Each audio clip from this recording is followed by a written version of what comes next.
It started to happen gradually. I would walk into a room and say something, and no one would notice. I would say, "Turn the TV down, please," and nothing would happen. So I would get louder. "Turn the TV down, please." Finally, I would have to go over and turn the TV down myself. And then I started to notice it elsewhere. My husband and I had been at a party for about 3 hours, and I was ready to go. I looked over, and he was talking to a friend from work, and I walked over, and he kept right on talking. He didn't even turn toward me. That's when I started to put it together. He can't see me. I'm invisible. I'm invisible. Then I started to notice it more and more. I would walk my son to school, and his teacher would say, "Jake, who's that with you?" And my son would say, "Nobody." Granted, he's just 5, but nobody?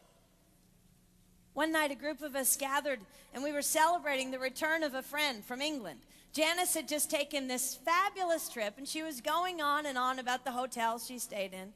And I was sitting there looking around at the other women at the table. I'd put my makeup on in the car on the way there. I had on an old dress because it was the only thing clean, and I had my unwashed hair pulled up in a banana clip, and I was feeling pretty darn pathetic. And then Janice turned to me, and she said, "I brought you this."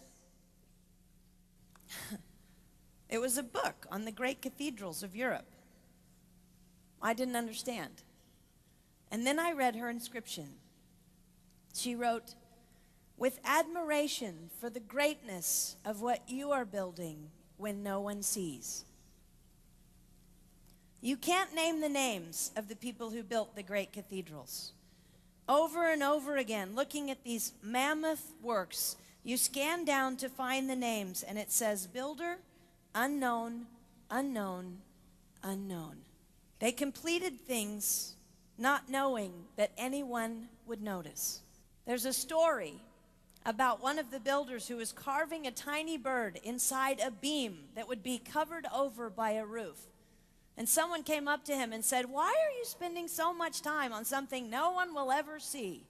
And it's reported that the builder replied, "Because God sees." They trusted that God saw everything. They gave their whole lives for a work, a mammoth work, they would never see finished. They showed up day after day.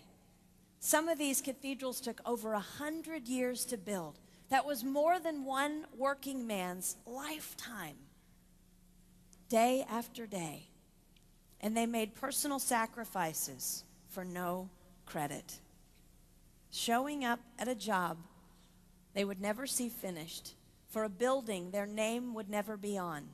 One writer even goes so far as to say no great cathedrals will ever be built again because so few people are willing to sacrifice to that degree. I closed the book, and it was as if I heard God say, "I see you. You are not invisible to me. No sacrifice is too small for me to notice. I see every cupcake baked, every sequin sewn on, and I smile over every one. I see every tear of disappointment when things don't go the way you want them to go. But remember, you are building a great cathedral. It will not be finished in your lifetime, and sadly, you will never get to live there. But if you build it well, I will." At times, my invisibility has felt like an affliction to me. But it is not a disease that is erasing my life. It is the cure for the disease of self-centeredness. It is the antidote to my own pride. It's okay that they don't see. It's okay that they don't know. I don't want my son to tell the friend he's bringing home from college, "You're not going to believe what my mom does. She gets up at 4 in the morning and she bakes pies and hand bastes a turkey and she presses all the linens." Even if I do all those things, I don't want him to say that. I want him to want to come home. And secondly, I want him to say to his friend, you're going to love it there. It's okay that they don't see. We don't work for them. We work for him. We sacrifice for him. They will never see. Not if we do it right. Not if we do it well. Let's pray that our work will stand as a monument to an even greater God.